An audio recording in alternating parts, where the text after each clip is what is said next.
고요해야 할 요양원에 어느 날 뜻밖의 전화 한 통이 걸려왔습니다. 수화기 너머의 목소리는 다름 아닌 카드 회사의 직원이었죠. 고객님, 카드 대금이 연체되었습니다. 빠른 시일 내에 납부해 주십시오. 전화를 받은 분은 올해 80이 넘은 노인이었습니다. 노인은 4년 전부터 건강 악화로 이 요양원에서 생활하고 계셨습니다. 요양원에서는 카드를 쓸 일이 전혀 없었지요. 당연히 보이스피싱을 의심했습니다. 나는 카드 쓴 적이 없는데 무슨 소리요? 하지만 카드 회사 직원은 단호했습니다. 고객님 명의의 카드에서 수백만 원의 연체 금액이 발생했습니다. 노인은 불길한 기운을 느꼈습니다. 그리고 곧바로 서울에 살고 있는 큰아들 성호 씨에게 이 사실을 알렸습니다. 성호 씨 역시 처음에는 믿지 않았습니다. 우리 아버지 카드 정보를 노린 신종 사기인가 보다. 하지만 며칠 뒤 아버지에게 온 독촉장이 집으로 우편 배달되면서 상황은 달라졌습니다. 성호 씨는 서둘러 카드사에 연락해 사용 내역을 확인했습니다. 그리고 충격적인 사실을 알게 되었죠. 연체된 카드가 한 장이 아니었습니다.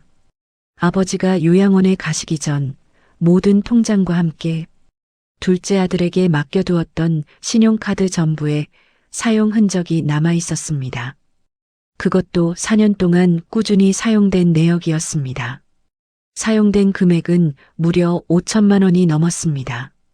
성호 씨는 가슴이 철렁 내려앉았습니다. 아버지의 카드를 관리하던 사람은 둘째 동생이었으니까요. 성호 씨는 당장 둘째 동생에게 전화를 걸어 다그쳤습니다.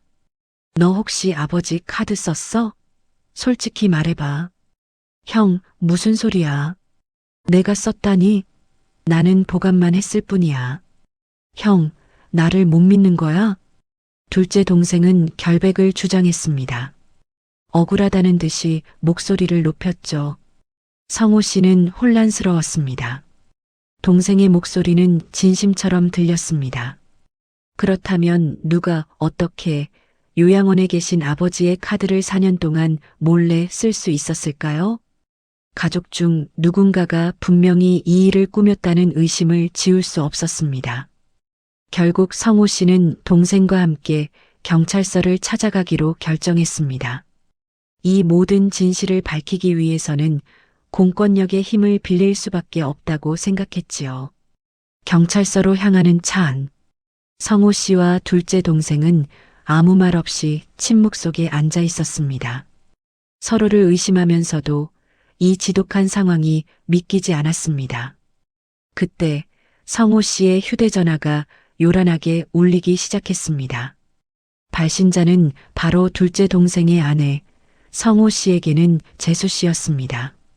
성호 씨는 잠시 망설이다가 전화를 받았습니다. 재수 씨. 수화기 너머에서 들려온 재수 씨의 목소리는 떨리고 있었습니다. 오랜 침묵 끝에 그녀는 어렵게 입을 열었습니다. 형님, 사실은 제가 썼어요. 시아버지 카드를.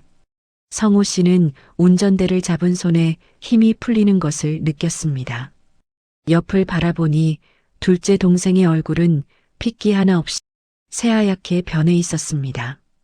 무려 4년 동안의 비밀, 5천만 원이 넘는 배신의 실체, 재수 씨의 고백은 마른 하늘의 날벼락 같았습니다. 경찰서로 향하던 큰아들 성호 씨와 둘째 동생은 그대로 차를 멈췄죠. 가장 믿었던 가족에게서 온전한 배신을 마주한 순간이었습니다. 둘째 동생은 충격으로 말을 잇지 못했습니다. 아내가 4년 동안 자신을 속였다는 사실이 너무나 고통스러웠죠. 성호 씨는 일단 동생에게 차에서 내리라고 했습니다. 그리고 재수 씨에게 전화를 걸어 지금 당장 만나자고 했죠. 도대체 왜 그랬을까요? 50대 평범한 주부인 재수 씨가 시아버지의 카드를 왜 그리고 어떻게 쓸 수 있었을까요? 저희는 곧바로 한 카페에서 마주 앉았습니다. 재수 씨는 고개를 푹 숙인 채 덜덜 떨리는 손으로 커피잔만 만지작거렸습니다. 둘째 동생은 아내를 바라보지도 못하고 억눌린 분노를 참는 듯 주먹을 꽉 쥐고 있었습니다. 재수 씨, 솔직하게 다 말해줘. 4년 동안 그 많은 돈을 대체 어디에 썼어? 우리가 이해할 수 있게 설명해줘야지. 당신 나한테 왜 그랬어? 아버지한테는 어떻게 그럴 수 있어? 재수 씨는 한참 후에야 눈물을 글썽이며 입을 열었습니다. 처음에는 자신의 잘못을 인정하기보다는 억울함을 토로하는 듯 했습니다. 형님들, 저도 마음이 편하지 않았어요. 하지만 결혼 생활 30년 동안 시댁에 얼마나 헌신했는데 그때마다 받았던 섭섭함이 너무 컸어요. 어머님, 아버님이 예전에 저 힘들게 하셨던 거 왜 저한테만 이러세요? 아버님도 예전에 돈 문제 일으킨 적 있지 않나요? 자신이 저지른 5천만 원의 카드 도용을 과거의 섭섭함으로 정당화하려는 태도였습니다. 자신의 잘못은 없고 마치 시댁이 자신을 힘들게 했기 때문에 이 정도는 보상받을 자격이 있다는 식이었죠. 성호 씨는 이 적반하장의 태도에 크게 실망했습니다. 지금 과거 이야기를 왜 꺼내는 거야? 우리가 지금 시시비비를 따지자는 게 아니잖아. 훔쳐 쓴 돈부터 해명해야지. 훔쳤다고요? 형님은 저를 도둑으로 모는 거예요? 제가 도둑입니까? 상황은 최악으로 치달았습니다. 진심 어린 사과 한마디를 기대했던 가족들에게 돌아온 것은 싸우자는 식의 말투와 자기 합리화뿐이었습니다. 하지만 성호 씨는 경찰서로 가는 대신 가족에게 마지막 기회를 주기로 했습니다.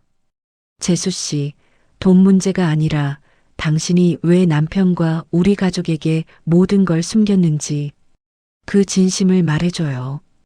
우리 가족이 모르는 당신의 고충이 있었나요? 성호 씨의 진정 어린 물음에 재수 씨는 다시 고개를 숙였습니다.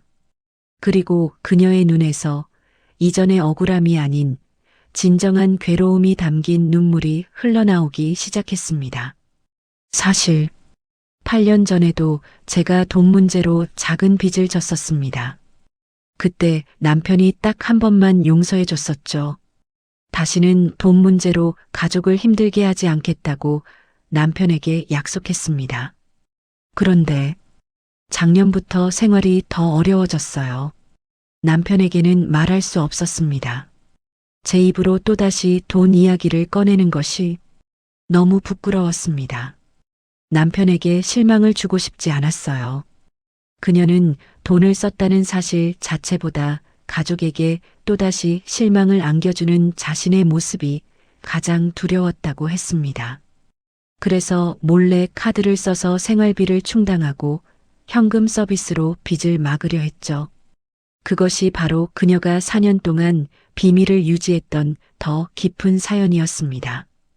그 순간 둘째 동생은 비로소 아내를 똑바로 쳐다보았습니다. 자신은 아내가 힘들어하는지도 모르고 그저 보관만 했을 뿐이라며 자신의 결백만 주장했었죠. 남편으로서 아내의 짐을 함께 나누지 못했던 자신의 무관심을 깨달았습니다. 돈에 대한 갈등이 아닌 가족 간의 외로움과 소통 부재로 인해 생긴 문제였던 것입니다. 재수 씨의 진심 어린 고백은 그녀를 처벌하려던 가족들의 마음을 흔들었습니다. 재수 씨의 눈물과 함께 숨겨졌던 진실이 드러났습니다. 5천만 원의 카드 사용은 단순한 욕심이 아니었습니다.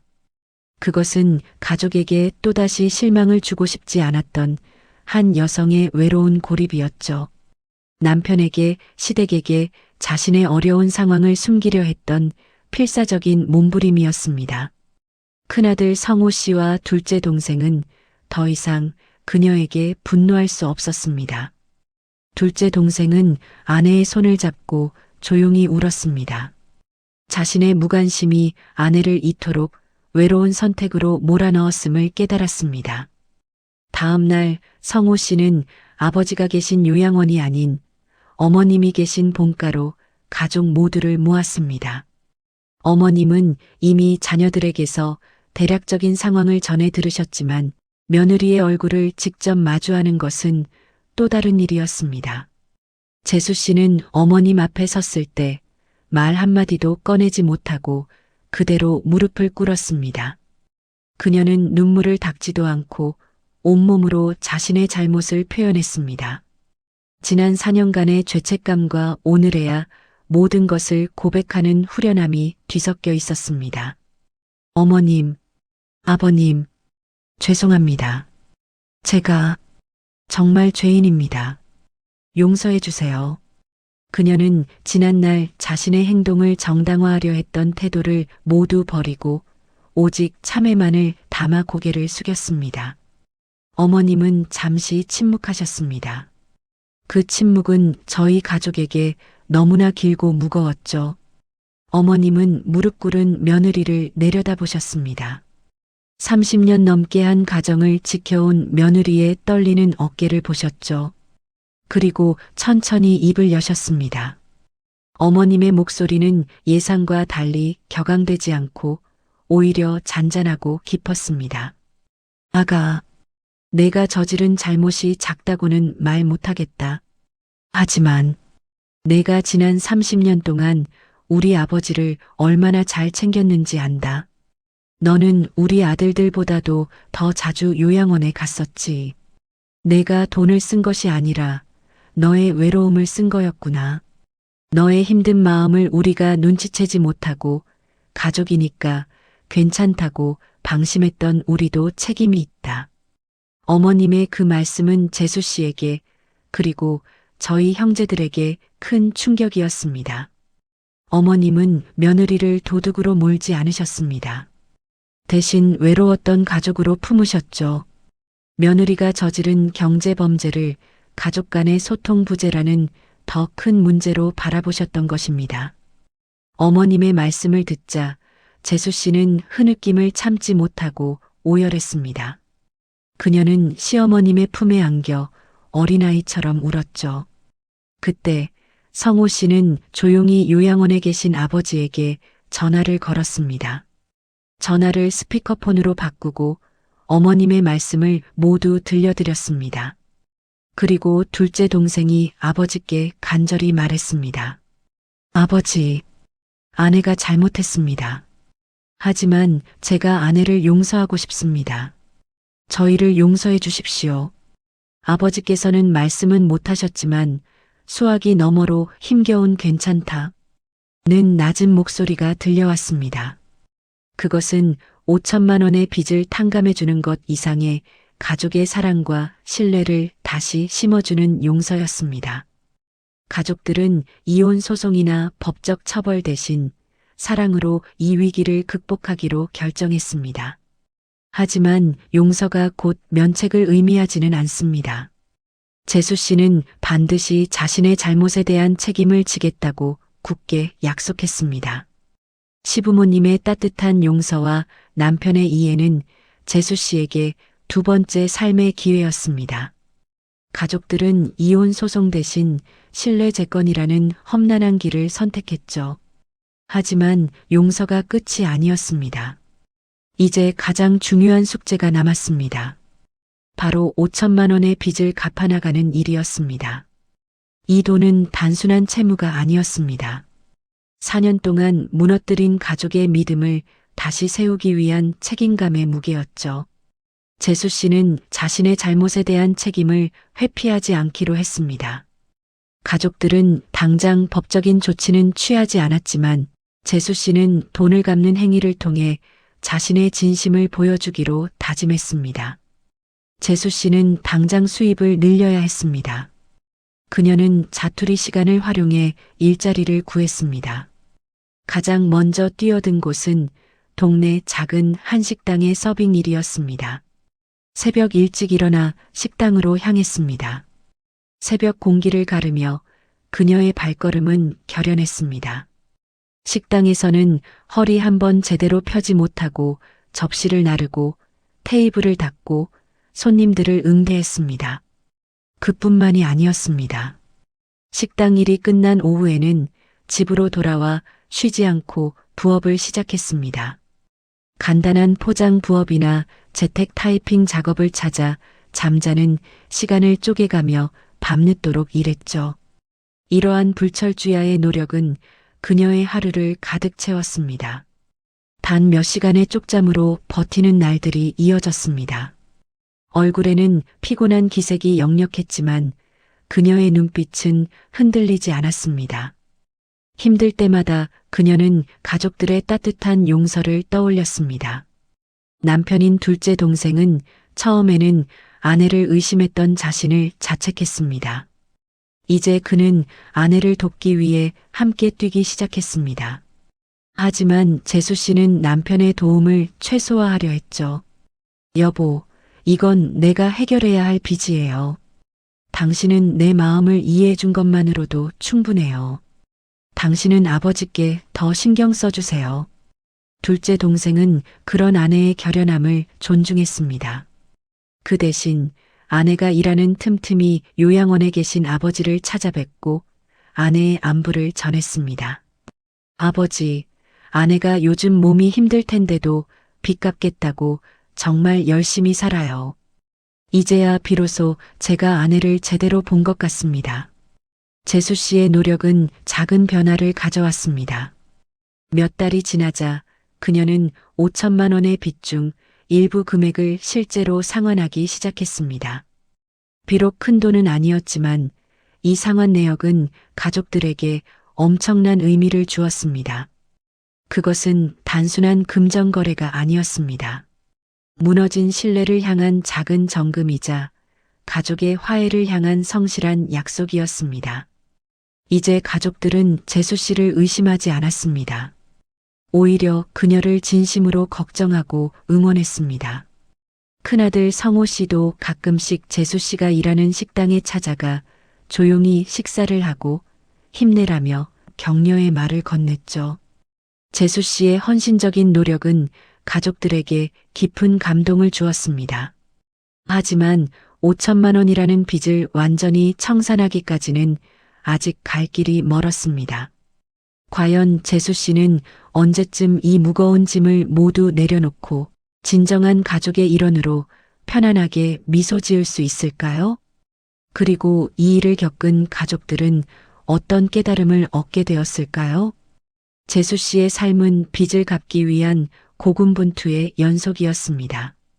새벽부터 밤늦게까지 이어지는 노동 속에서 그녀는 힘든 기색을 애써 감추었습니다. 하지만 가족들의 눈은 그녀의 지친 모습을 외면하지 못했습니다. 특히 시어머니는 며느리가 일하는 식당 근처에 가셨다가 땀 흘리며 서빙하는 모습을 보고 몰래 눈물을 훔치기도 했습니다. 시어머니는 생각하셨습니다. 돈을 갚는 것도 중요하지만 사람이 먼저지. 저렇게 몸이 상하면 어쩌나. 시어머니는 며느리의 잘못을 이미 용서하셨습니다. 이제 남은 것은 며느리를 향한 가족의 사랑을 보여주는 일뿐이었죠. 어느 날 시어머니는 큰아들 성호 씨와 둘째 동생을 따로 불러 모았습니다. 얘들아, 이 일은 우리가 며느리에게 빚을 진 것이나 마찬가지다. 며느리가 돈 때문에 얼마나 힘들었으면 그랬겠니. 그리고 내 아버지가 쓰지 않은 돈을 내 아버지가 계신 요양원에 매번 찾아가면서까지 갚으려고 저리 애쓰는구나. 저 아이가 저렇게 혼자 짊어지게 둘 수는 없다. 이제 우리 가족이 함께 갚아주자. 시어머니의 말씀에 형제들은 처음에는 망설였습니다. 이미 용서를 했지만 5천만 원은 여전히 큰 돈이었기 때문이죠. 우리가 며느리의 마음을 이해하고 용서했으면 행동으로도 보여줘야 진정한 가족 아니겠니?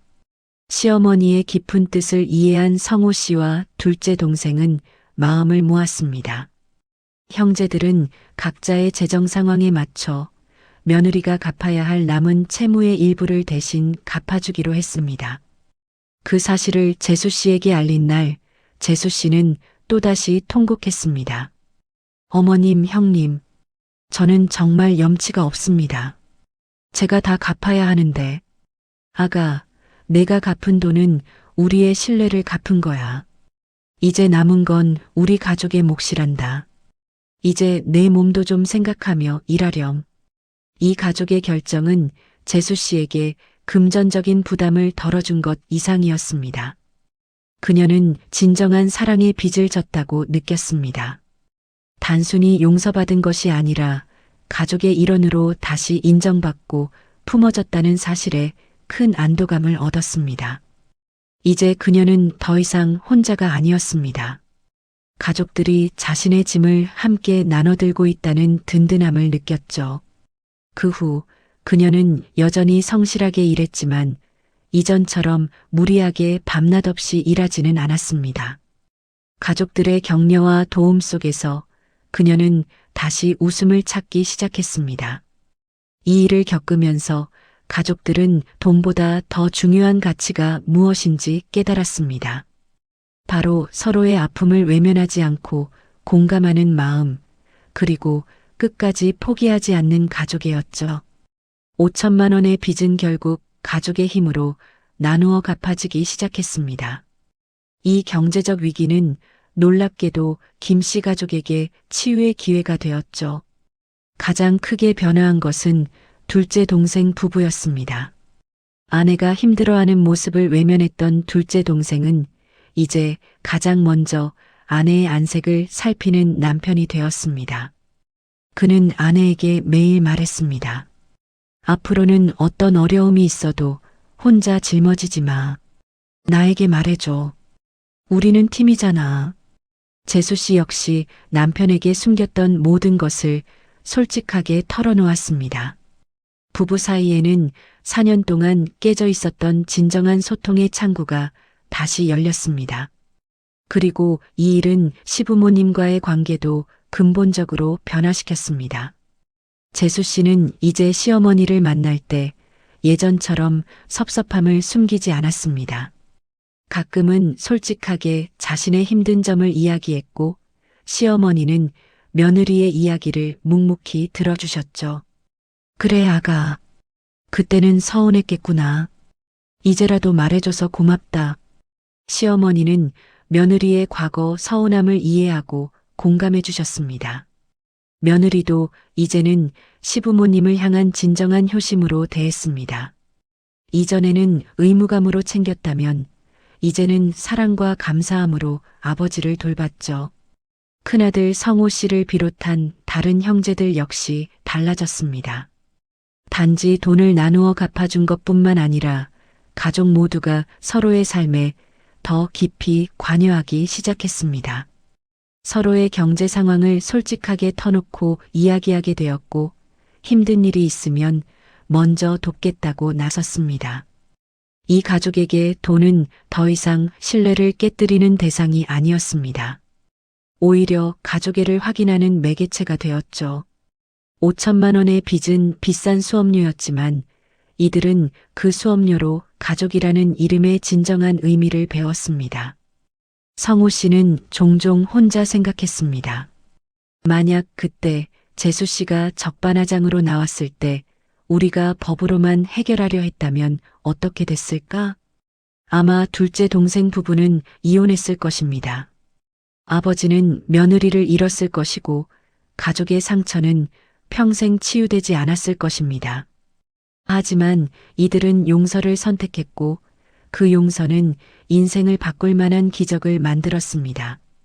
재수 씨는 여전히 빚을 갚아나가고 있습니다. 하지만 이제 그녀의 어깨는 훨씬 가벼워 보입니다. 그녀는 돈을 갚는 것이 아니라 사랑의 빚을 갚고 있다고 믿기 때문입니다. 그녀의 성실한 노력은 매일 가족들에게 나는 당신들을 배신하지 않는다는 굳은 약속을 전해주고 있습니다. 이 가족의 이야기는 우리에게 질문을 던집니다. 가족이 저지른 잘못 앞에서 우리는 법의 잣대를 먼저 들이댈까요? 아니면 사랑의 시선을 먼저 보낼까요? 5천만 원의 카드 연체 사건은 이제 김 씨 가족에게 아픈 상처가 아닌 단단한 가족의 뼈대를 세워준 기념비적인 사건으로 남아 있습니다.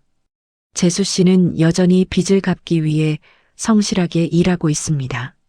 하지만 그녀는 더 이상 외롭지 않습니다. 그녀의 등 뒤에는 언제나 응원하고 지지하는 시부모님과 남편, 그리고 시형제들이 있습니다. 가족들은 이 사건을 겪으며 근본적인 깨달음을 얻었습니다. 첫째, 돈보다 중요한 것은 소통이라는 것입니다.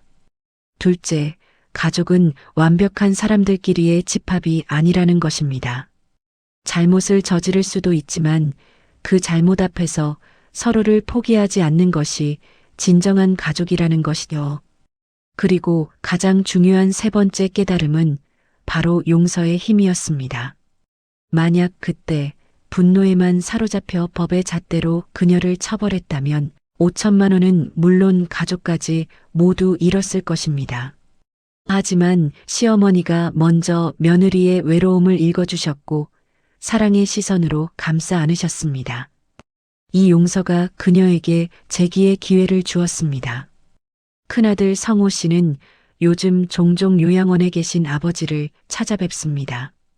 아버지는 예전처럼 말씀은 잘 못하시지만 며느리와 아들들이 화해하고 다시 행복해하는 모습을 보며 편안한 미소를 지으신다고 합니다. 아버지, 저희 가족, 이젠 정말 괜찮아요. 동생네도 잘 지내고 재수 씨도 열심히 살고 있어요. 성호 씨는 아버지의 곁을 지키는 며느리에게 진정한 고마움을 느낍니다.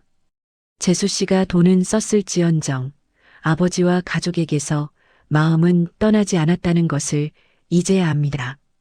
재수 씨는 이제 시부모님을 대할 때 과거의 서운함을 내려놓고 진정한 존경과 감사함을 표합니다. 그녀의 성실한 노력 덕분에 5천만 원의 빚은 빠른 속도로 청산되어 가고 있습니다. 그들은 완벽한 해피엔딩이 아니더라도 서로의 상처를 보듬고 함께 걸어가는 과정이야말로 가장 아름다운 결말임을 보여주었습니다. 가족 간의 갈등 속에서 혹시 돈 문제 뒤에 숨겨진 외로움은 없는지 돌아보게 합니다. 여러분이라면 가장 가까운 가족이 저지른 큰 잘못 앞에서 어떤 선택을 하셨을까요? 이 가족처럼 용서의 힘으로 위기를 기회로 바꾸실 수 있었을까요?